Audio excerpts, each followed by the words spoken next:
Senhor Jesus, receba essa adoração como oferta suave a Ti. Nós Te glorificamos, Te exaltamos, Pai. A palavra diz que são homens que administram, mas é o Senhor que recebe. Recebe isso, Pai, no seu coração, em nome do Senhor Jesus.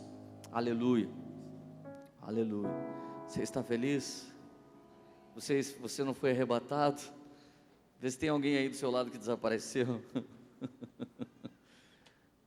Eu tenho a difícil tarefa de comunicar algo para vocês nesse momento, mas é uma situação bem... É quase que desagradável você chamar um bêbado para fazer alguma coisa, não é? Hein? É ou não é? Tem mais gente louca do que eu aqui hoje. Cara, nem sabe o que eu falei agora, né? Mas não tem problema. Espírito Santo de Deus, por favor, nos ajuda hoje. Coloca uma brasa viva do Teu altar na nossa mente, uma brasa viva do Teu altar nos nossos ouvidos, uma brasa viva do Teu altar no nosso coração, uma brasa viva do Teu altar, Senhor Jesus, sobre nós, Pai, na nossa vida, na nossa mente, no nosso espírito, Pai. Em nome de Jesus, traz sobre nós um avivamento, algo do céu, Pai. Nós Te glorificamos, Te louvamos em nome de Jesus. Aleluia.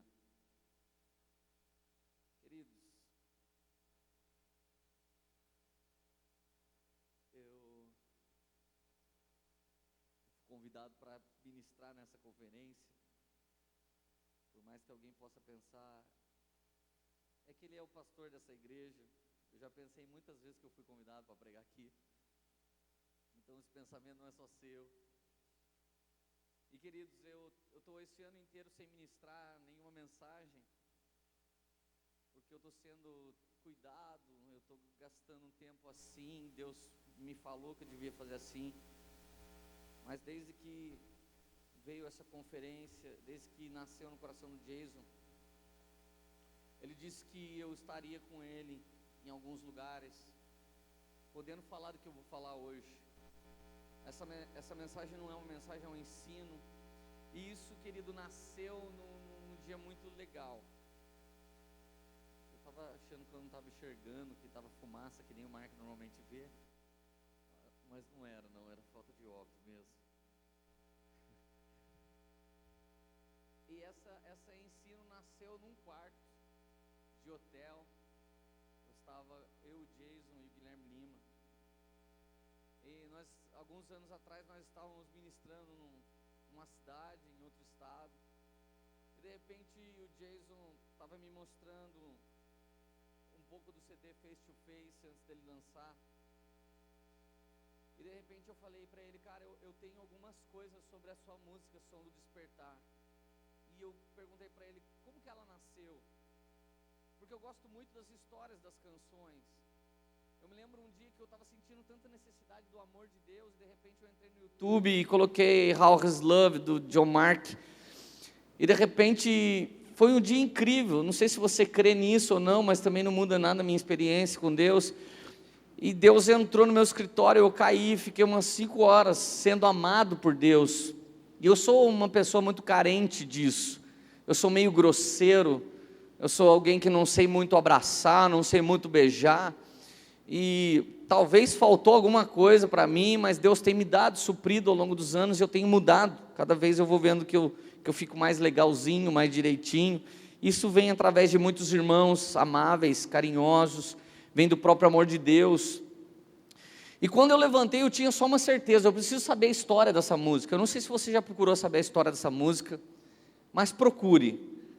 É uma história muito incrível, é uma história muito poderosa, uma história que fala do amor de Deus, é uma história que fala de intimidade, é uma história de relacionamento. Seria o mesmo que você assistisse E o Vento Levou e soubesse a respeito de um romance. Seria o mesmo que você assistisse Titanic e ficasse sabendo a respeito do romance da Rose e do Leonardo DiCaprio. Querido, existe um romance entre eu e o Senhor. Eu me lembro um dia que um cara me falou: cara, mas Maria Madalena casou com Jesus. Eu falei: mas eu também, velho. Eu e todo mundo que eu conheço, nós estamos querendo muito casar com Jesus. Você pensou que você ia me surpreender com esse papo que Maria Madalena casou com Jesus? Eu falei: cara, toda a igreja vai casar com Jesus. Você não foi convidado? Eu disse, a Bíblia diz, felizes os convidados para esse casamento, você devia estar lá, cara, é uma sugestão das melhores que eu posso te dar. Mas, queridos, eu nasci canela de fogo. Tem mais alguém aqui que nasceu canela de fogo? E lá no meio dos canela tem um hino da harpa, que é um som do despertar. Tem um hino da harpa que é o Carolina Herrera, 212.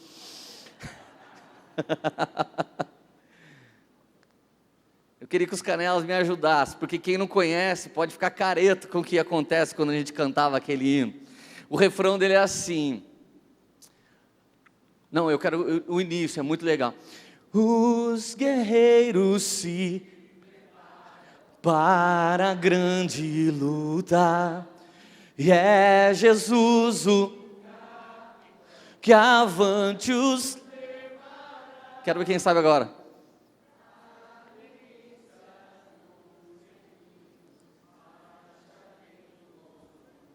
Vai diminuindo. Que a vitória alcançará. Eu quero, quando a luta se travar, num lance pra frente me, até que eu possa ver na glória, se alegrando da vitória, onde Deus vai. Tem para ninguém, filho. Toda vez que a gente sacava o 212 da harpa, manifestava demônio, era batismo com o Espírito Santo, e a galera começava a cantar, o grupo dos varões erguia a voz, já chamava no baixão, as irmãs do ciclo de oração já veio. Em todo lugar e segmento da doutrina cristã existe um som do despertar. Em todo lugar. Irmão, uma canção pentecostal no dia que você vai pregar num congresso das irmãs, se ela começa lentinha, os irmãos começam a preparar,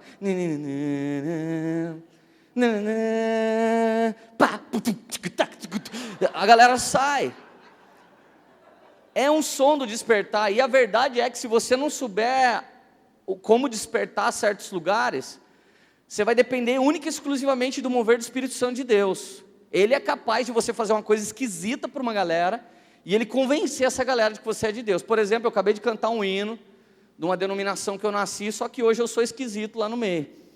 Se eu chegar, pode ser que alguém fale, não, ele não é, alguém pode dizer, parado na sua tradição. Agora, queridos, eu gosto de saber por que algumas canções contêm óleo, por que algumas canções contêm azeite, e por que alguns CDs que a gente compra realmente é para ajudar o cantor. Quando alguém fala, olha, compra um CD para ajudar o cantor, você pode ter certeza que é para ajudar o cantor mesmo, porque é muito ruim o CD. O CD que ajuda a gente é diferente do CD que ajuda só o cantor. Então, queridos, eu gosto muito de saber as histórias. E eu fui cabeleireiro por muitos anos, e eu vou te falar o maior problema da minha profissão, que é o problema da profissão de todo mundo que está me ouvindo. Então eu não vou falar contra a categoria. Mas tinha um ano em que um princípio ativo era incrível, eu era técnico de colorimetria, então eu tinha que vender tinta para cabeleireiro. Eu tinha que explicar a física, química, matemática, log de X, e aí a gente pintava, fazia um cabelo ficar brilhante e todo mundo comprava. Mas a minha tristeza é que eu falava esse ano de 2016, queratina é o bicho. Olha, mulherada, vocês que são loiras, 11, 22, vocês precisam usar queratina. Vocês que usam 774456, bem ruiva, vocês precisam dessa queratina, porque vai hidratar o seu cabelo. Daí em 2017, a gente tinha que arrumar algum jeito de vender, então mudava de queratina para creatina. Daí você fala, qual a diferença? Que agora tem menos aminoácidos, mas são os mais nobres. E queratina não é mais legal? Não, endureci o cabelo. Então eu menti um ano para os meus clientes. Gente, agora não estou falando só de cabeleireiro. Aonde você for, cara, existe uma tese agora, daqui a pouco vem uma nova tese. Tem gente que acha que é do macaco, tem gente que fala que o DNA nunca muda, você nasce daquilo que você realmente é. Então eu quero te dizer que eu sempre tive necessidade de algo absoluto. Eu não sei você, mas eu nunca fiquei feliz com é assim porque sim, é não porque não. Nunca fiquei feliz, eu sempre fiquei atormentado da cabeça querendo saber uma coisa. E quando eu conheci o mover pentecostal, neopentecostal, mover de glória de Deus, eu falava, cara, e agora? Eu vou ser só do vinho ou vou ser só do pão? Eu vou ser como meus amigos só a escritura e vou começar a negar todo o mover de Deus? Ou eu vou ser do mover de Deus e que se dane as escrituras? Eu tinha um sofrimento com isso. Então muitas vezes, quando eu conheci meu pai espiritual, Mark Schuber, ele chegou, vai ter uma transferência de unção. Eu olhei assim e falei, cara, o que é isso, velho? Então eu vou dar minha cabeça, o cara põe a mão, eu caio, a gente vai ser feliz para sempre. Então eu fiquei 2 dias assim, não, eu preciso ver isso. Cara, eu não larguei uma vida louca para viver uma vida com Cristo e sabotar, permitir que haja uma sabotagem na minha vida nessa altura do campeonato. Então eu sempre queria respostas, e o interessante é que eu comecei a achar, porque quem procura, querido, acha. E Romanos, no capítulo 12, que é o grande capítulo do ensino a respeito de metanoia, eu encontrei respostas para isso. Romanos capítulo 12, vou ler na NVI, que eu gosto mais. Portanto, irmãos, rogo-lhes pelas misericórdias de Deus que se ofereçam em sacrifício vivo, santo e agradável. Este é o seu culto racional. Repete comigo, culto racional. Irmãos, a chapação é o vinho de Deus. É o vinho de Deus. Eu ensinei isso para o Jason, algum dia ele falou, chapação, alguém olhou para mim e falou, seu maloqueiro, foi você que fez isso com esse cara, né? Porque ele era puro. Eu falei, eu não, gente, não falei nada, ele que falou isso. Deus revelou para ele. Gente, quando você começa a oferecer a sua vida como sacrifício vivo, santo e agradável, você começa a cumprir o culto que Deus mais gosta. Tem um culto que Deus gosta mais do que esse. Esse culto a gente está junto, esse culto a gente se fortalece, esse culto, se você não tiver unção, você vai no vácuo da unção de outra pessoa. Alguém que tem unção sobe aqui e começa a derramar, ainda que você não está buscando a Deus, você estava em pecado, daqui a pouco você já está dando uma sentidinha. Você está que nem um passarinho, não tintiu nada, estou tintindo tudo. Queridos, só que quando você for embora, o cara que tinha unção vai ficar aqui, ou vai para a casa dele, você vai sem a sua unção. Então repete comigo, a unção é bem menor que a glória. E a glória, querido, ela pode se estabelecer sempre que você se santificar, se separar. E se você consegue criar um ambiente de romance, você pode atrair a glória.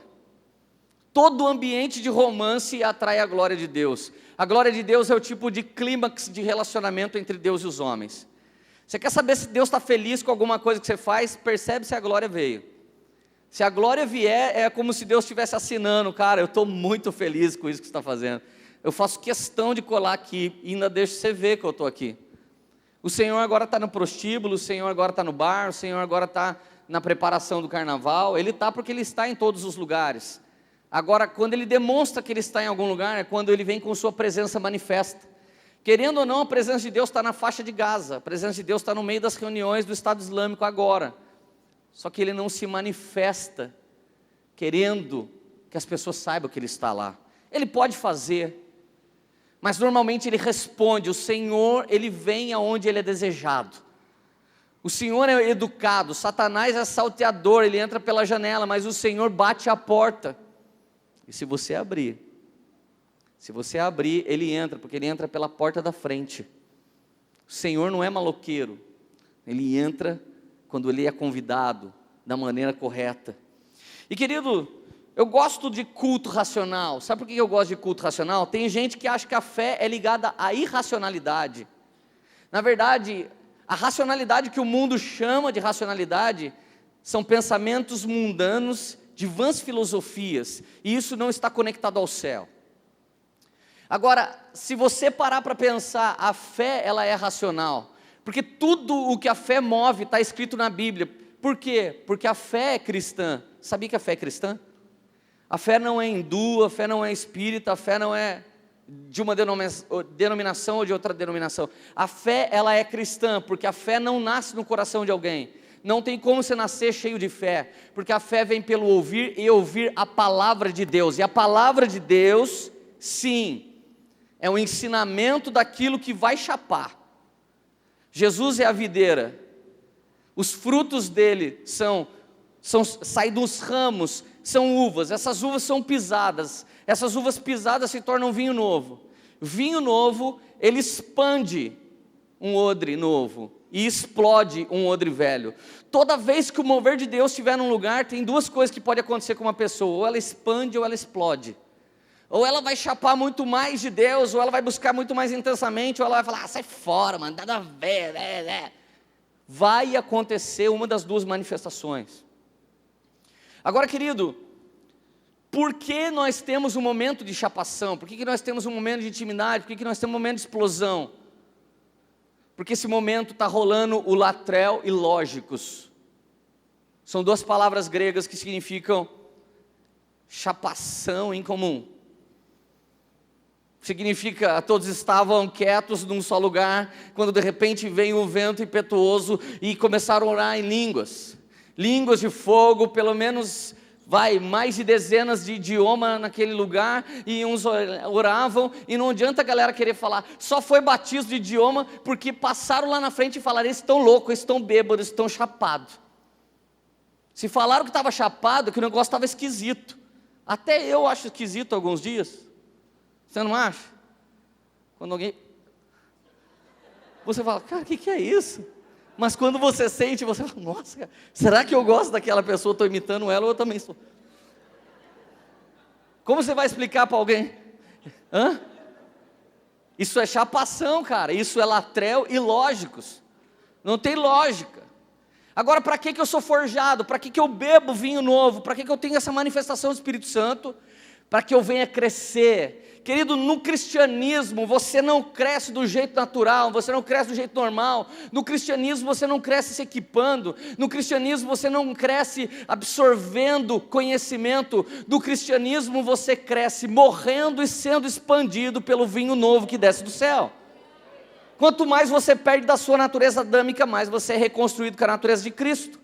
Quanto mais você perde da racionalidade humana, das vãs filosofias, vãs ideologias, você começa a ser revestido por uma história do céu. Você começa a beber de um vinho que começa a te expandir. E o interessante é que a expansão vai fazendo você não caber mais dentro de você. Quando o cara larga tudo e vai embora para a África, como os pais da Sara, você pode ter certeza que eles beberam muito vinho novo. Por que você acha que um bêbado, ele larga a família dele, e daqui a pouco ele perde o emprego, daqui a pouco ele cai na rua, daqui a pouco ele perde os dentes, porque ele está tão bêbado, que começa a não se importar com certas coisas da terra. O cristão radical, doideira, que consegue estabelecer reino de Deus de uma maneira inexplicável, ele vive chapado, ele vive bebendo do vinho novo que desce do céu, ele não encara mais a vida sóbrio, não tem como. Quem já pisou no Santo do Santo em outro lugar, não sabe chapar. Queridos, a Bíblia diz em Mateus capítulo 8, verso 2, não precisa abrir, um leproso aproximou-se, adorou de joelho e disse, Senhor, se quiser me purifica. Esse versículo para mim é muito intrigante, porque quando Jesus vai purificar, Jesus fala, seus pecados estão perdoados. O cara foi permitido entrar em pecado, dobrar o joelho e adorar. E depois que ele adorou, ele falou, se quiser me purifica. A primeira coisa é a adoração. Adoração é algo inegociável. Se você quer pregar algo absoluto, pregue sobre o sacerdócio. Pregue sobre os deveres do sacerdote, pregue sobre o quartinho. Quer pregar algo absoluto? Pregue sobre relacionamento com Deus. A obra de Deus vem depois. Primeiro é o Deus da obra de Deus. Primeiro é relacionamento, amar Deus sobre todas as coisas. Depois o próximo como a ti mesmo. A galera gosta muito de pregar mensagens do próximo como a ti mesmo. E poucas mensagens que falam do céu. Se nós estivéssemos fazendo talvez uma conferência de atrações que tocam a terra, podia ser que não cabesse gente nesse lugar. Mas nós estamos falando de intimidade, de um relacionamento que vem pelo vinho novo. Um relacionamento que cada um vai ter o seu, quem se entrega mais tem mais, quem se entrega menos vai ter menos. E não adianta você ir embora e falar, cara, mas eu fui muito tocado aquele dia, mas não aconteceu mais. Ele te chama para um relacionamento, Deus é ciumento. Paulo chega um momento que ele começa a exortar a igreja. Paulo diz assim, vocês acham que eu estou pregando o quê? Eu estou pregando algo de um Deus que é completamente ciumento. Ele não quer dividir você com ninguém, Ele não quer perder você para a vaidade, Ele não quer perder você para o orgulho, Ele não quer perder você para o mundo, Ele quer você só para Ele, Ele quer intimidade, Ele quer quartinho, Ele não vê a hora de te ter. Mas queridos, o latreo-lógicos, o contrário do ilógico, é o que Jesus fez ao ser tentado. Quando Jesus foi tentado, Jesus não fez harabadadadachai, Ele não fez isso. Quando Jesus foi tentado,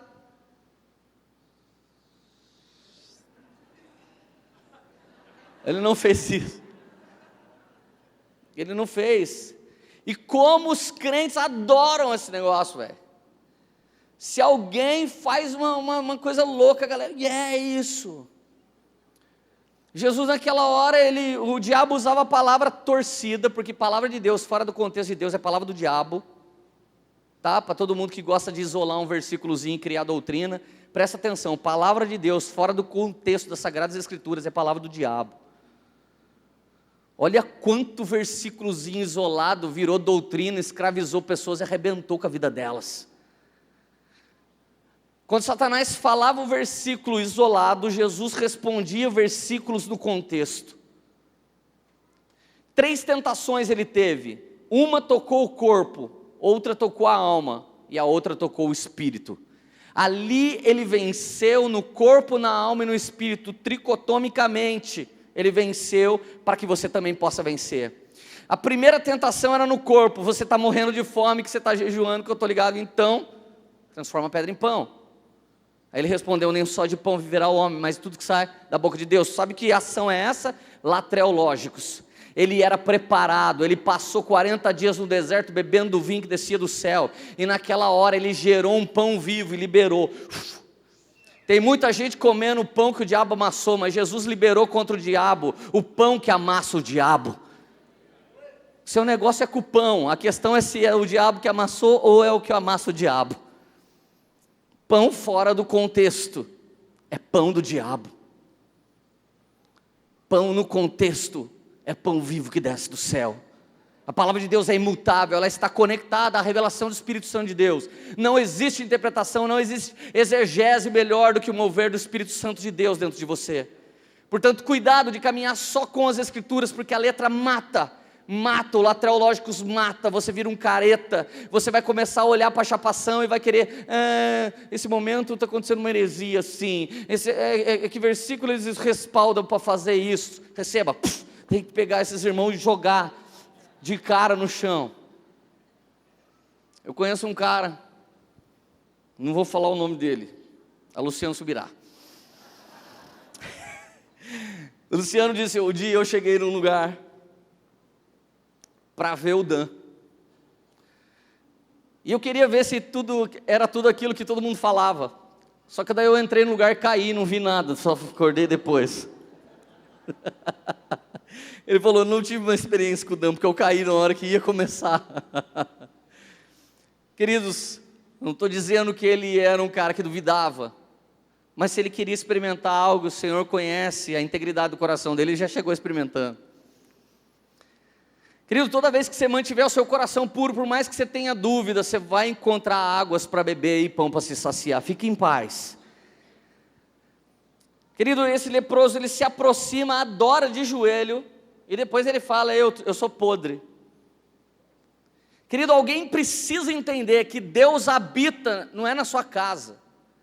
Deus não habita num CD que você vai ouvir. Deus não habita numa imagem de escultura, não habita na sua Bíblia aberta lá na sua casa. Deus habita no meio dos louvores. Se você consegue criar um ambiente de intimidade, um ambiente face a face, Deus habita nesse lugar. Então Ele aparece em qualquer lugar onde a adoração é genuína, onde ela sobe como incenso suave.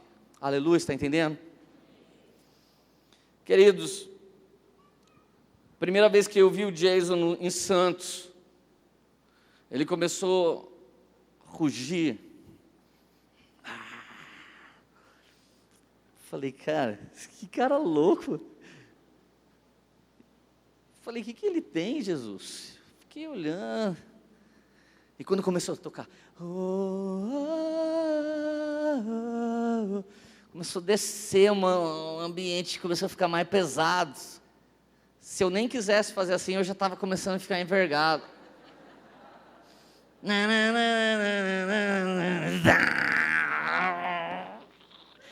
Falei, cara, o que está acontecendo, cara? Tá pesado, parece que aumentou a pressão atmosférica desse lugar. Mas a minha teologia diz que isso não existe, então vou levantar. Gente, se você está aqui hoje, você é careta, eu já fui assim, eu te entendo, velho. Eu compreendo. E compreendo até o que vai acontecer com você já. Dá tempo de você ir embora ainda.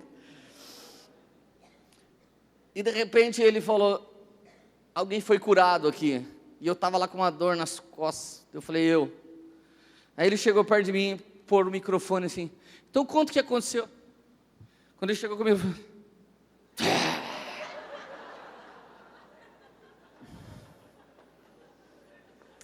foi assim que começou meu relacionamento com o Jason. Coisa de bêbado. Coisa de quem bebe vinho novo que desce do céu. Mas aí eu comecei a pensar naquela canção e comecei a estudar as Escrituras. Eu falava, Deus, eu senti, e o árbitro do meu coração disse que é maravilhoso. Eu senti paz no meu espírito. Querido, o árbitro do seu coração é paz, e não paz porque você vai comprar um carro, ou porque você vai namorar uma pessoa linda. Paz que excede todo entendimento. A situação pode parecer caótica, mas você fica em paz absurda. Morre alguém da sua família, você fica em paz absurda. Você acaba de perder o emprego, paz absurda. Alguém fala que você vai sair daqui e vai mudar para outro país, paz absurda. Cara, é absurdo a paz que excede todo entendimento. O nome já diz, excede qualquer entendimento. Paulo, doutrinando, fundamentando a igreja do Novo Testamento, ele disse, esse é o árbitro. Então, não sei se é de Deus, se não é de Deus. Tem paz absurda. É de Deus. Estou meio estranho, não é de Deus, fica ligado nisso. Então eu disse, Deus, eu preciso de uma explicação a respeito disso. Então de repente, eu comecei pelo lugar que você tem que começar, se você quer saber sobre uma experiência como essa. Isaías capítulo 6. No ano que o rei Uzias morreu, eu vi o Senhor assentado num alto e exaltado trono. A aba da sua veste enchia o templo.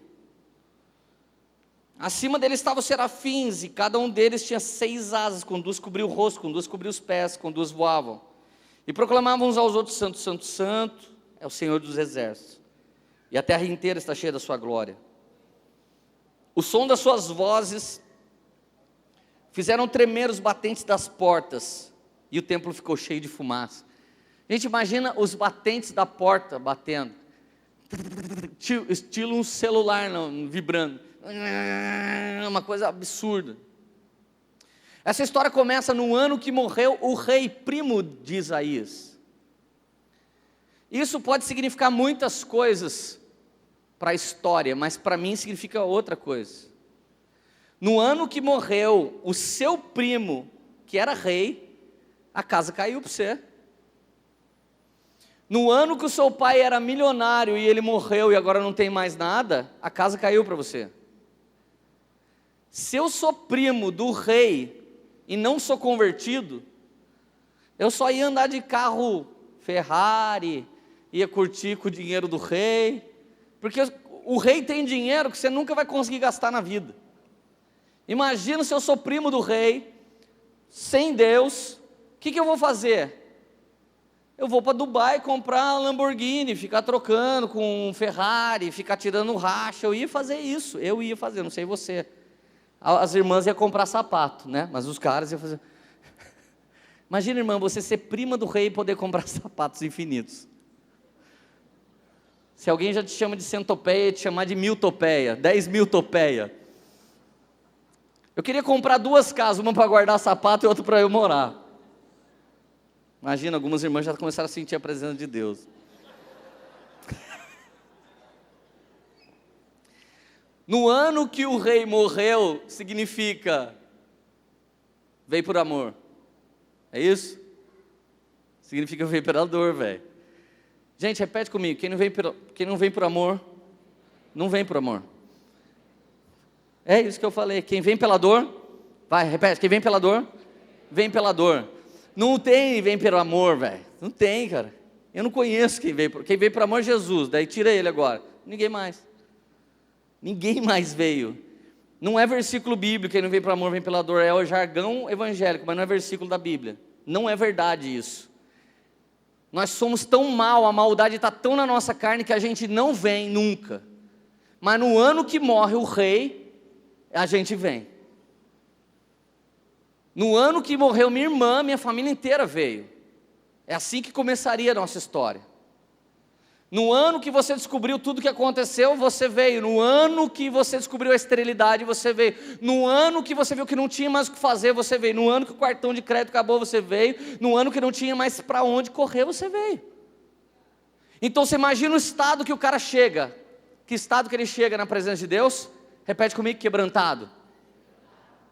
Irmãos, tem algumas maneiras de estar quebrantado. Ser perseguido faz você se quebrantar. É uma maneira boa de se quebrantar. Acabar de cair em pecado e querer misericórdia de Deus faz você se quebrantar. Não é uma maneira boa de estar quebrantado. Sofrer acusações, perseguições, mas você não cometeu nada, é uma maneira de estar quebrantado. Sofrer injustiça é uma maneira de estar quebrantado. Então Paulo, ele escreveu aquele louvor que o Jason canta. Estou sem fôlego, preciso da... Paulo clama por 3 vezes ao Senhor para que o Senhor tire um espinho da carne dele. Cada oração pequenininha que Paulo fez, Deus operou, Deus curou através de Paulo, Deus fundamentou a igreja. Sem Paulo a gente não ia saber como fazer um culto hoje em dia, porque Paulo lançou a doutrina da igreja cristã, foi ele quem fundamentou. Existe uma diferença entre ensinar e fundamentar. Paulo fundamentou. E esse mesmo Paulo, ele fala para todo mundo: vocês pensam que eu me orgulho de ser da tribo de Benjamim? Não me orgulho. Pensam que eu me orgulho de ser filho espiritual de Gamaliel? Ninguém conhece mais a Bíblia, mais a lei do que Gamaliel, e eu sou o melhor filho espiritual dele, sou o número 1. Você pensa que eu me orgulho disso? Transformei tudo isso em adubo e lancei na minha terra para ela se tornar fértil. Agora vocês querem saber do que eu realmente me orgulho? Da minha fraqueza. Porque quando eu estava fraco, o dia que eu entendi o que é ser um broken man, um homem quebrado, quebrantado, eu entendi que a sua graça repousa sobre um homem quebrado. Querido, o maior orgulho que você que está me ouvindo pode ter é de ter limitações e ter que pedir ajuda para mais gente. É nesse lugar que você precisa se orgulhar. Sabe por quê? Porque agora você se parece com o caráter de Cristo. Agora você faz parte do corpo de Cristo. A partir do momento que você fala: eu não consigo fazer certas coisas, o seu pai vai ter que começar a te ajudar, sua mãe vai ter que começar a te ajudar, sua liderança vai ter que começar a te ajudar. Eu encontrei a força da igreja de Jesus quando eu passei a falar: eu sou fraco. Enquanto eu me escondi falando que eu era forte, eu só encontrei uma vida fake, e cada vez ficava mais pesado. Cada vez ficava mais pesado. Isaías já passou a milhão nisso tudo. Eu não quero nem saber, já morreu, a casa caiu, eu vou para a igreja. Cara, eu não sei como Isaías chegou, mas para ele atrair a glória do jeito que ele atraiu, pensa num cara quebrado. Jesus está andando no meio da multidão, 5.000 pessoas no mínimo, cotovelado, ele para: quem me tocou? Pedro olha para ele e fala: quem tocou? Todo mundo tocou, velho, está todo mundo aqui amassando. Pedro, shut up. Alguém me tocou, saiu o poder de mim. Queridos, tem muita gente que entra na igreja para sentir a presença de Deus. Você deveria entrar na igreja para Deus sentir sua presença. Se Deus sentir sua presença numa reunião de adoração, você já está chegando e estabelecendo o relacionamento de intimidade face a face. Se você consegue declarar para Deus: vazio, quebrado, me prostrarei, encha-me com tua graça. Se você consegue falar isso para Deus, você está perdoado. Se você consegue falar isso para os homens de Deus, você está curado. E se você não consegue fazer isso, 1 João capítulo 1, versículo 10, você é mentiroso entre nós. Querido, Isaías já chega acabado. No ano que tudo deu errado, eu cheguei e vi a veste de Deus enchendo o templo. Cara, se você chegou aqui e teve uma visão, ninguém vai nem acreditar em você. Pode guardar. O dia que você virar Isaías, você conta. É um conselho meu para você. Todo mundo vai pensar que você é bobo. Mas eu sei que Deus pode estar mostrando inúmeras coisas para inúmeras pessoas. Eu acredito. Os serafins, gente, olha o tipo de serafim. A gente tem um estudo aí no meio da nossa galera que serafim não é só um ser, mas é também uma ocupação. Com 2 asas eles cobrem as pernas, com 2 o rosto, com 2 voam. Essa geração precisa entender que com 2 asas você tampa o seu caminhar, não interessa para onde você quer andar, interessa para onde o Espírito de Deus quer te levar. Com outras 2 você tampa a sua face, não interessa muito seu estilo, não interessa muito o seu jeito, não interessa muito quem você pensa que você é, interessa esconder a sua face, para que a face do Cordeiro seja vista através do seu rosto. Mas 2 asas não vão ficar paradas, são as asas da chapação. Você vai ter que voar ao redor do trono da graça de Deus, porque Hebreus já disse, agora que Jesus entrou, você pode entrar confiadamente diante do trono da graça de Deus, a fim de alcançar graça e misericórdia. Você pode entrar. Mas como eu posso entrar se eu pequei? Vai acontecer a mesma coisa que aconteceu com Jacó. Quando Jacó foi entrar, e Abraão tipifica Deus naquela hora, Jacó vai entrar, e Abraão fala, chega mais perto, eu preciso saber. Foi Abraão, não, foi Isaac? Foi Isaac? Foi Isaac. Volta. Isaac está lá ficando velho, Rebeca fala para Jacó, vamos enganar seu pai, porque seu pai está roubando a bênção sua. Daí ele fala, beleza. Quando Jacó entra, ele diz, pai. Isaac diz, ô Jacó. Não, sou Esaú, mas a voz é de Jacó, vem mais perto, quero te tocar. Quando ele tocou, o que ele disse? A voz é de Jacó, mas a pele é do irmão mais velho. Toda vez que eu e você entrarmos diante do trono da graça de Deus, você vai chegar e falar assim, Pai nosso que estás no céu, fala de adoração, santificado seja o teu nome, venha a nós o teu reino. Você vai estar declarando o que? Adoração a Deus. Ele vai falar, a voz é do Leandro. Chega mais perto, quero ver quem está aí. A hora que eu chegar ele vai falar, mas a pele é do Cordeiro, Jesus. Você pode entrar confiadamente por causa do sacrifício de Jesus. Você é tomado pela natureza de Cristo para entrar. Ele não olha para você, ele olha para o sacrifício que pagou a sua entrada. Então você não pode ficar, pequei, caí essa semana. Gente, pelo amor de Deus, dá mais tempo de ficar nessa. Entra e pega fogo, cala a boca e pega fogo. Deixa as brasas vivas do altar te queimar, cara. Ai, estou sendo acusado. Meu, o diabo fala mais com você do que Jesus. Ai, eu não estou se sentindo bem. Eu vou se matar, pastor.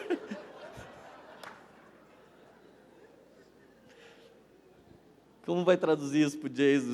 Isso é gíria de motoboy paulistano, velho. Laura, se vira aí, você era de lá, agora você... Gente, o que os serafins faziam? Só chapava.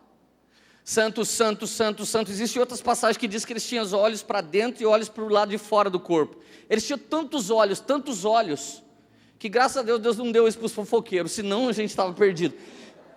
Mas eles voam ao redor do trono, enxergando o Senhor de frente e de costa. Por que você acha que eles só conseguem falar santo, santo, santo, santo, santo? É tudo que eles veem o dia todo. Gente, se você permanece na presença de Deus, você não vai cair no palavrão, você não vai cair nas falhas, você vai ficar chapado do amor de Deus, e você vai reconhecer os sonhos de Deus, e você vai sair andando, cumprindo as coisas que Deus tem no coração.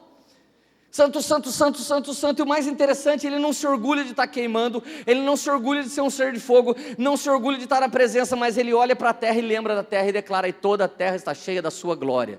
Querido, uma verdadeira adoração vai estabelecer algo com você: intimidade, fogo, paixão, e você vai lembrar dos pecadores. Você vai lembrar. Você vai sair daqui, não é agora eu vou lá em casa curtir a lombra da chapada que eu dei. Você vai sair resolvendo problemas. É o maior sinal de que você entrou num ambiente de intimidade com Deus, é sair sabendo o que Deus quer de você. Sabe por quê? Porque continua, começa a tacar terror, os batentes tremer, o templo fica cheio de fumaça. Então gritei. Imagina o cara gritando, gente. Eu não sei se ele já costumava entrar na igreja ou não, mas ele: ai de mim! Começou a gritar. Pois eu sou um homem de lábios impuros e vivo no meio de um povo de impuros lábios. Os meus olhos viram o Rei, o Senhor dos exércitos. Logo um serafim voou até mim, trazendo uma brasa viva que havia tirado do altar com uma tenaz. Gente, essa parte que eu mais piro dessa passagem. Repete comigo: serafim significa ser vermelho afogueado. Serafim significa que será seu fim se encontrar ele. É na minha tradução, brincadeira.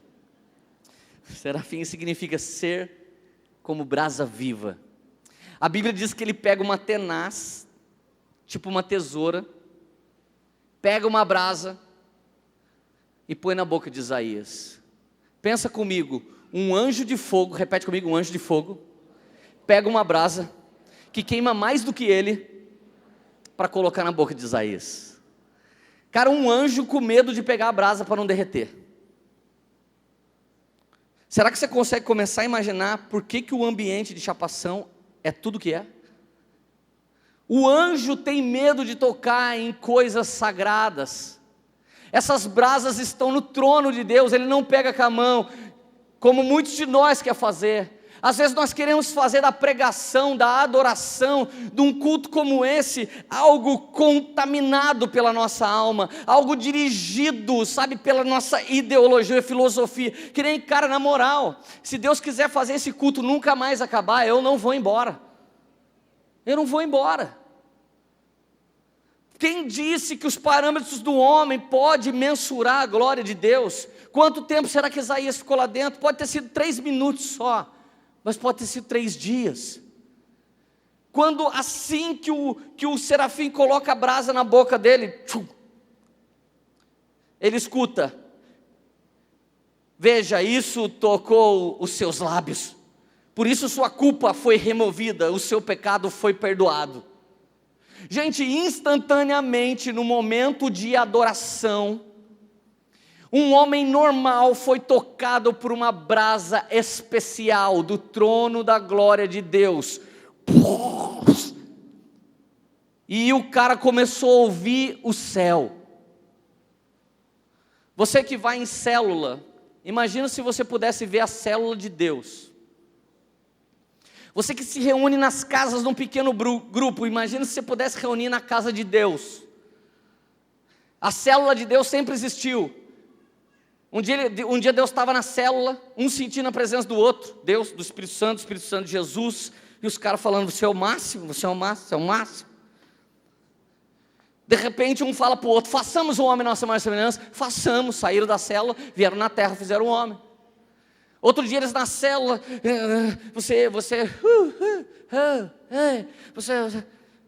vamos descer agora, confundir os homens, porque eles estão construindo uma torre que vai tocar o céu. Desçamos e confundamos o homem. Tudo eles fazem na célula mãe. Tudo eles fazem na reunião do presbitério do céu. A reunião do céu anda o Pai, o Filho e o Espírito Santo, e é ordenado simplesmente Miguel, é ordenado a Gabriel, é ordenado aos anjos, os serafins, é ordenado a eles a vontade de Deus. Enquanto você estava adorando aqui, a Bíblia diz em Apocalipse 5, verso 8, que anjos passavam com vasilhas de ouro, pegando a oração e a adoração dos santos, e subindo até o trono da graça de Deus, e derramando no Senhor como incenso suave. Algumas pessoas já me disseram dentro da igreja cristã: música é legal para atrair gente, né, velho? É uma estratégia. Papo furado de quem não conhece as Escrituras e não tem intimidade. Música nasceu no céu para a adoração do Senhor. Não existe música secular, música do céu. Existe música para louvor do diabo e música para louvor a Deus. Não existe. E tem música gospel que é para louvor do diabo, e tem música do mundo que parece que é para louvor a Deus, e é. E vai caber a você ter discernimento do que você anda cantando, do que você anda ouvindo. Não existe para Deus, esse selo é de bandas evangélicas, aleluia, eu gosto. Não existe isso para Deus. Existem músicas que carregam história, que carregam lágrimas, que carregam vida. Essa pregação carrega a resposta para as minhas dúvidas a respeito do mover de Deus. Não é uma pregação que eu estou aqui pregando, é uma história que eu tenho com Deus. Talvez ela possa te ajudar ou piorar a sua vida, eu não sei. Então eu ouvi a voz do Senhor clamando: quem enviarei? Imagina você começar a ouvir Deus falando: cara, quem nós vamos enviar? Ô Jeová, quem nós vamos enviar? Ô GG, você já vai, né? Depois vai o Espírito Santo. Agora eu não sei, quem que nós vamos enviar? Eles começaram a ouvir o que Deus sonhava, cara. Cara, imagina você começar a ouvir o sonho de Deus. Cara, eu sou um pastor que coleciona Hot Wheels. A vida do povo para me agradar é dar um Hot Wheels para mim. Nossa, cara, eu vou embora, esse cara me conhece. Ele deu um carrinho de R$5,99. Nossa, ele conhece. Esse é um sonho de um cara caído. Não estou caído em pecado, beleza? Estou falando da natureza adâmica. Senão alguém fala, ei, que estava caído, confessou lá em cima. Amarrado, mão para trás, diabo. Isso é meu sonho. Agora eu vi o sonho de Deus. A quem enviarei? Imagina o estado de Isaías, gente, acabou de entrar, sem saber onde era a entrada. A fumaça, Shekinah, a glória, os batentes tremendo, o cara sozinho, o serafim vem com atenais na mão, via na boca. Daqui a pouco, quem enviarei? Quem enviarei? Eu enviarei eu. Gente, esse é um ambiente genuíno do mover de Deus. Você não vai entender o que faz uns caras largar a vida para servir Jesus. Você não vai entender. Não dá para entender, não tem como explicar. Seminário algum pode forjar um homem como o fogo de Deus pode fazer esse homem ser apaixonado pela glória de Deus. Nunca ninguém vai conseguir fazer. Querido, ele sai dali: a quem enviarei? Eu. Entrou mal acabado, órfão do primo, duro, sem grana. O cara pode começar a pensar: imagina quando eu era primo e ele era rico, eu podia ter um ministério sensacional. Não, ele saiu dali com a mão na frente e outra atrás, e literalmente porque ele ficou alguns anos andando nu, então ele teve que andar com a mão na frente e outra atrás mesmo. Imagina se foi fácil. Isaías é o profeta mais cristológico de todas as Sagradas Escrituras. Tem gente que usa Isaías como caixinha de promessa. Abre no 43, quando passares pelo fogo não te queimará, quando passares pelas águas não te...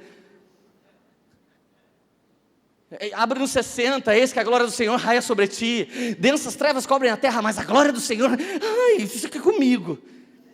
Quanta gente que não tem compromisso com Deus, abre em Isaías, para dar uma chapada na rebarba daquilo que Deus revelou no coração do cara. Você consegue entender isso? Você consegue entender que a intimidade de Isaías fala com o mundo até o dia de hoje? A canção do Rodolfo Abrantes: um menino nasceu, um filho se nos deu, e seu nome é maravilhoso. Nasceu no coração de Isaías. Querido, a adoração me revela o Senhor se revela a mim em retidão, justiça, amor e fidelidade me invadem. E agora eu ouço o som do céu. Querido, ouvir a canção do céu é ouvir o desejo de Deus. Gente, como o povo hoje dá Ctrl+C, Ctrl+V em ministério. Como o povo hoje faz o que todo mundo está fazendo, faz o que dá certo. Melhor do que seguir o Espírito Santo no quartinho é seguir o Instagram de certos artistas cristãos, para ver se a gente tem uma estratégia nova, para ver se a gente consegue fazer seminários parecidos. Gente, esse não é o lugar de você buscar inspiração. O lugar de buscar inspiração é no secreto, onde os batentes começam a tremer, onde os serafins têm que tomar cuidado com a brasa, que a brasa pega mais fogo do que ele. É onde Deus te queima a sua iniquidade. O que nunca sai da sua vida para você ser um grande homem de Deus, sai na adoração, porque no meio dos louvores Deus habita. E se você conseguir levantar um altar de adoração na sua casa, assim como muitos de nós já levantou um altar de pecado e atraiu todo o inferno para dentro de casa, se você conseguir construir um altar de adoração, onde o topo é a glória de Deus, e você adorar, e você ministrar o coração de Deus, você se torna um sacerdote. E qual é o resumo do sacerdócio? Ter poder com Deus. Querido, o poder do sacerdócio é ter poder com Deus, não é ser de uma categoria religiosa, não é ser de uma casta religiosa, ter poder com Deus. Algum dia, inevitavelmente, o Jason deve ter levantado. Aliás, eu e ele, nós trocamos isso. Alguns dias da nossa vida a gente levanta sem querer ir para a igreja, de tão grande que é a luta que nós estamos tendo. E a gente começa a acessar os homens de Deus que oram por nós. Já pedi ajuda para ele em oração. Nós pedimos para os outros sacerdotes: ministra vida sobre a minha vida, senão eu não tenho autoridade de vida para ministrar na onde eu estou indo. Teve dia que você, para levantar, teve que ministrar vida em você, teve que voltar a acreditar em Jesus, voltar a acreditar no plano de Deus para a sua vida. Isso é ministrar vida sobre a morte, é a maior autoridade do sacerdócio. Vai ter dia que a sua mulher vai pensar: eu não aguento mais. Você vai ter que ter autoridade para ministrar sobre a sua mulher. Vai ter dia que seus filhos vão falar: o pecado é mais gostoso, pai, as baladas estão me chamando. Você vai ter que ter autoridade de vida sobre a morte para ministrar sobre a sua filha. E quem não tiver essa autoridade, já está debaixo da morte. Queridos, mas olha só, o trono de Deus, ele é envolvido por alguns fundamentos e princípios. Salmo 89, verso 14, retidão e justiça são alicerces do trono de Deus. Aonde tem retidão e justiça, Deus está. Quer estabelecer um trono de Deus, comece a buscar retidão e justiça. Leandro, o que é justiça? É o que é justo. E não é justo você mentir. É justo você falar a verdade. A irmã gêmea da verdade é a graça de Deus, e a irmã gêmea da mentira é a desgraça do inferno. Se você é limitado e diz que não é, você é mentiroso. O seu trono é de injustiça. Deus não pode se assentar com você. Agora, se você tiver coragem de falar como Isaías: eu tenho lábios impuros, só ando com gente assim, você foi justo. E agora você vai ser julgado no tribunal de Deus. E o tribunal de Deus tem o sangue de Jesus para pagar pelos seus pecados. Então, se você disse que é uma coisa que realmente você é, mas isso é injusto diante da santidade de Deus, Ele vai vir com sua retidão agora e vai exterminar da sua natureza. Porque quando você clama por justiça, Ele vem com sua retidão. Entendeu? Amém? Estou indo muito rápido? Estou pregando 8 mensagens numa só. Vamos lá. Verso 15, é aqui que está o manto. Olha só, gente, como é feliz o povo que aprendeu a aclamar-te. Como é feliz o povo que aprendeu a aclamar-te, Senhor, e que anda na luz da tua presença, sem cessar exultam no teu nome e alegram-te na tua retidão. Repete comigo: como é feliz? Como é feliz o povo que aprendeu a aclamar-te. Essa palavra aclamar-te é do hebraico taruá. Significa alarme. Como é feliz o povo que sabe o alarme que toca o coração de Deus. Como é feliz o povo que sabe o som de tempestade. Como é feliz o povo que sabe o grito de guerra. Como é feliz o povo que tem um alerta de alegria. Como é feliz o povo que tem o alarme de batalha. Como é feliz o povo que sabe o toque de marchar. Como é feliz o povo que dá gritos de alegria com motivação santa. Repete comigo: como é feliz o povo que aprendeu a aclamar-te. É exatamente esse versículo que é o fundamento da canção do Jason. som do despertar. Agora você começa a ficar mais nítido para você. Por que vira? Ontem a galera estava sentada já no grau. Começou. Dum, dum, dum, dum, dum. Já começa, já levanta um. Já, ei. O Daniel San já. Você viu?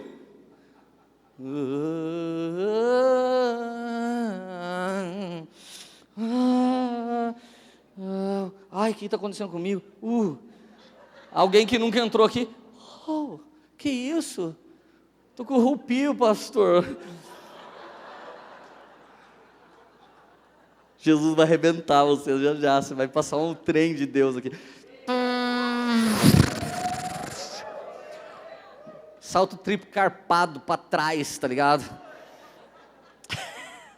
Vou ler na Bíblia ao meio da revista atualizada, o mesmo verso. Bem-aventurado o povo que conhece os viva de júbilo. Esse é pentecostal, não é? Olha, viva de júbilo. Imagina se você tivesse Imagina se você tivesse uma canção Vivas de Júbilo. Ia fazer sucesso nos anos 70. Ou nos anos 20, não sei. Ao meio do século 21. O Senhor, ó Senhor, bem-aventurado o povo que conhece o som do louvor. Bíblia Viva. Feliz é o povo que te adora com gritos de alegria. Bíblia Mensagem, minha preferida. Abençoados são os que conhecem a senha do louvor. Eu sei a senha. Aperto 6 números. O que é um som do taruá? O que é um som do despertar? Já viu uma criança, daquelas que a mãe não põe freio, então elas vêm. Daqui a pouco, a hora que elas vão quase cair aqui, a mãe dá um grito Matrix nelas. Filha, criança, volta. Já viu? O pai fica lá na porta normalmente assim, filhinha é fogo. Mas a mãe, ela libera o grito magnético. Filho, criança, volta. Gente, uma mãe em ação é loucura. Eu vivia num hospital que eu fazia inalação, eu já vi mulher chegando de shortinho, descalça, com o filho no colo, caindo sangue, ela nem viu que o short dela nem na praia não merece ir. Ela não quer nem saber, cara, ela é mãe, velho, ela tem que cuidar dessa criança. Imagine se sua mãe, loucona de tudo, sabe, tipo galinhona que prende os pintinhos debaixo, que a Bíblia diz que Jeová é como uma galinha, que coloca os pintinhos debaixo da asa.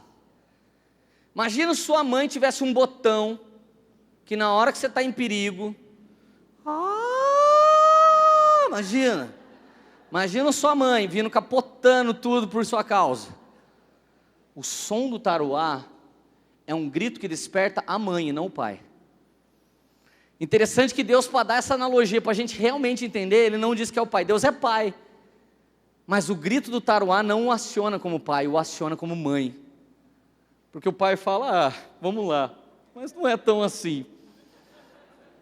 As mães são tudo louca, maluca, dentro da cabeça delas já vai acabar o mundo. Elas vão, vem aqui, não se junte.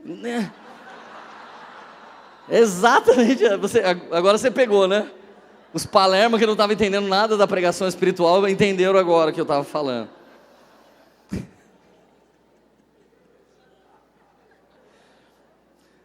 Querido, hoje nós estamos recebendo uma chave de adoração. Está sendo revelada dentro de nós um nível de adoração profundo e genuína. Deixa eu te dizer quem já gritou o grito do taruá. Josué deu 7 voltas ao redor do muro de Jericó. E quando eles chegaram na última volta, eles deram um grito. O muro inteirinho desceu para dentro da terra. Não caiu para dentro para não destruir a cidade, nem para fora para não matar o povo de Deus. Querido, esse grito do taruá foi dado por Gideão. Os 300 de Gideão, eles gritaram o grito do taruá. Eles quebraram os potes, pegaram a trombeta com a espada e gritaram: pelo Senhor e por Gideão. Toda vez que o grito do taruá é dado como uma só voz, querido, feliz a nação cujo Deus é o Senhor. Ela tem um entendimento também. Feliz a nação que canta canção na mesma nota. Feliz a nação que canta canção no mesmo tom. Isso significa, se um de nós vai para o hospital e está na beira da morte, devia todos nós fazer a roda no hospital e ficar cantando em adoração a Deus até Deus curar todo mundo que está no hospital. Isso significa que quando um de nós está em perigo, a gente vai até aquele lugar e começa a fazer um trono de adoração a Deus, e a gente começa a entronizar, e como Ele habita no meio dos louvores, Ele vai aparecer naquele lugar, e Ele vai estabelecer algo para a honra e glória do nome dEle. Querido, esse grito foi dado por Davi, esse grito foi dado por Paulo e Silas na prisão, esse grito foi dado por Ana. Ana dobrou o seu joelho, começou a interceder: Deus, me dá um filho que eu te dou de volta, me dá um filho que eu te devolvo. Simplesmente Eli chega para ela e diz para ela: você está chapada, você está bêbada, aqui não é lugar disso.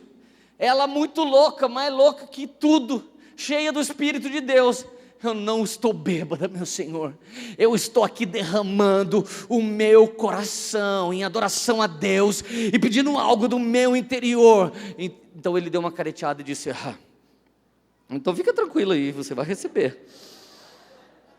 Gente, Deus gosta de gente que assusta até o pastor deles. Deus gosta de gente que assusta a própria liderança. Deus chapa em gente que você olha e fala: mano de Deus, não dá nem mais para cuidar desse cara. Esse cara ainda está voando nas asas do Espírito, daqui a pouco ele vai cuidar de mim. Isso tem acontecido nesse exato momento comigo. Pastores da nossa igreja têm cuidado de mim e da minha esposa, porque eles têm voado tanto na presença de Deus, que não é porque eu sou o pastor deles que vai ser sempre assim. Existe um momento em que Deus vai usar pessoas que estão queimando para botar fogo em você. Ana pedindo Samuel, ela gritava no taruá. Esse grito João deu na ilha de Patmos, mas esse grito, gente, ele foi fundamentado numa pessoa. Jesus, depois de andar 900 metros com talvez uma viga lá, tipo aquela cruzona, 90 quilos talvez, entre 70 a 100 quilos, ele carregou por 900 metros. Segundo a história, a cruz era maior, porque era de Barrabás, ela já era pré-furada, porque o prego não entrava numa madeira daquela, então era furada, o prego entrava e virava lá atrás, entortava. Isso é um estudo teológico. Quando Jesus foi pregado, deram uma esticadinha nele, clac! Não podia quebrar, porque a Bíblia diz que não quebrou, mas uma estranguladinha de leve não pega nada. Tá. Quando a cruz vai ser colocada, ela vem sendo levantada e ela tem que encaixar num buraco, tipo assim. Nessa hora ele sofre um deslocamento para frente de toneladas, quase rasgando o corpo dele.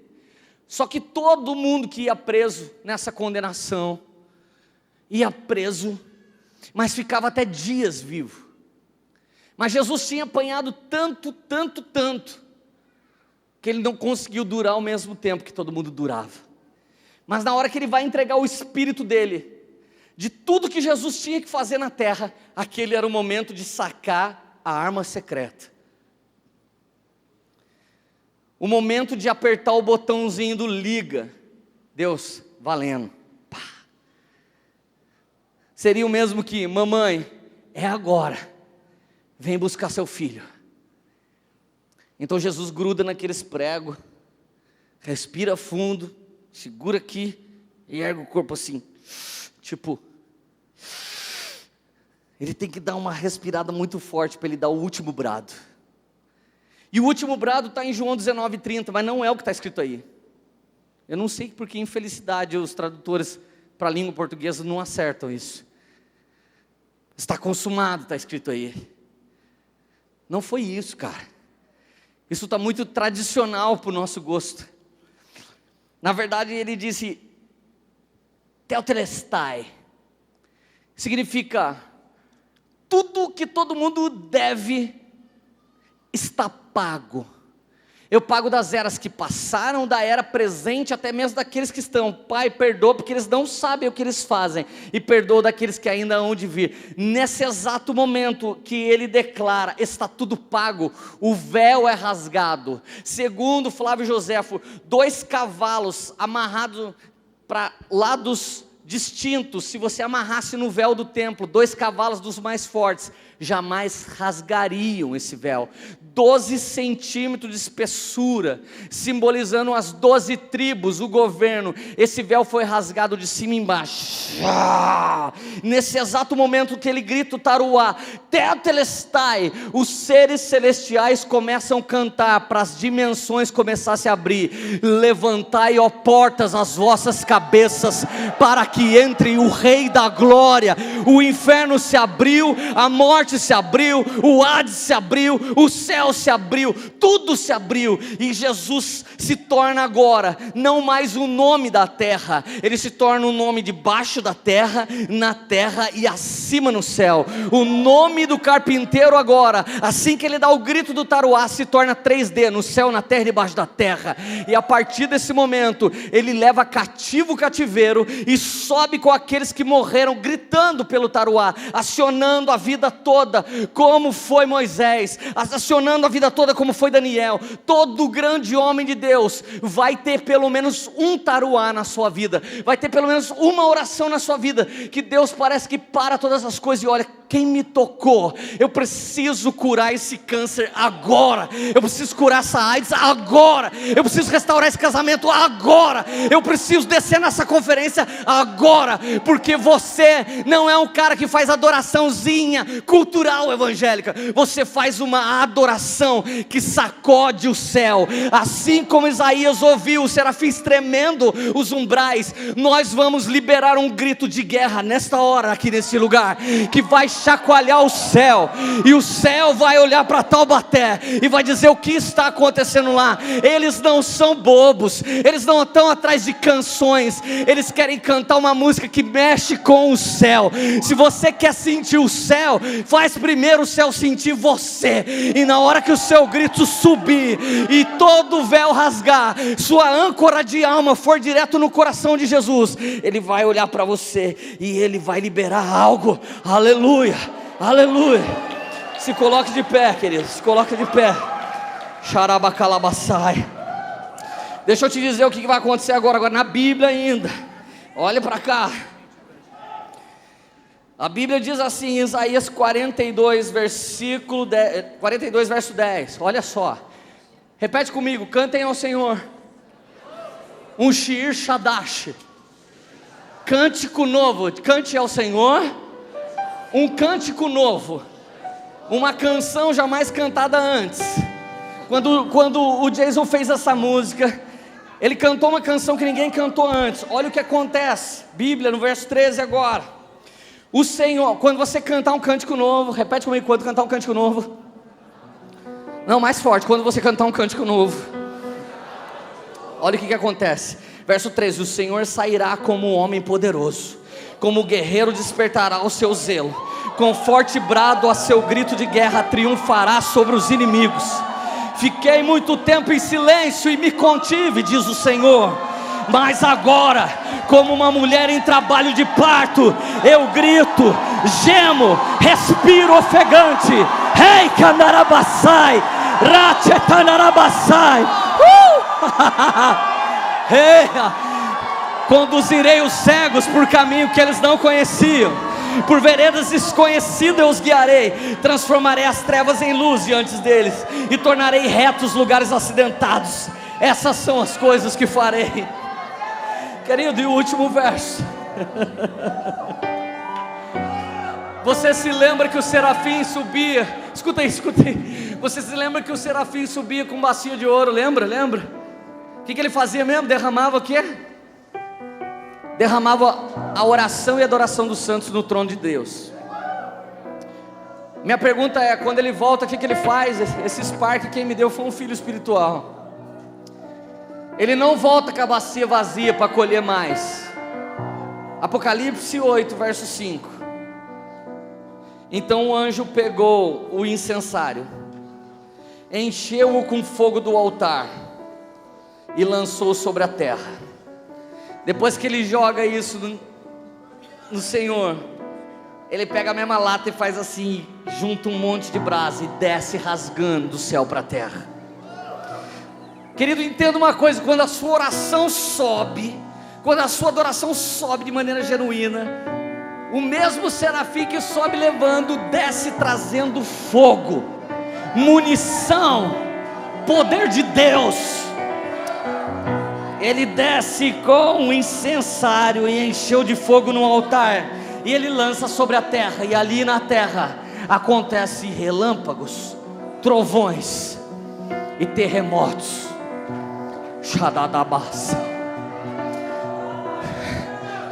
Eu precisava entender o que acontecia espiritualmente com essa música.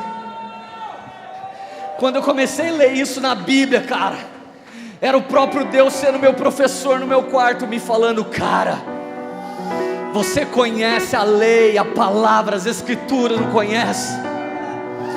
Então, Leandro, mas isso não é teoria, não, isso é praticável. Você tem um Deus que te carrega. Rabadarachai, sai do seu lugar, vem para frente, vem para frente, vem para frente. Reikandarachai, vem para frente, que nós temos que declarar. Hoje você sabe o que você canta. Hoje você sabe o que você canta.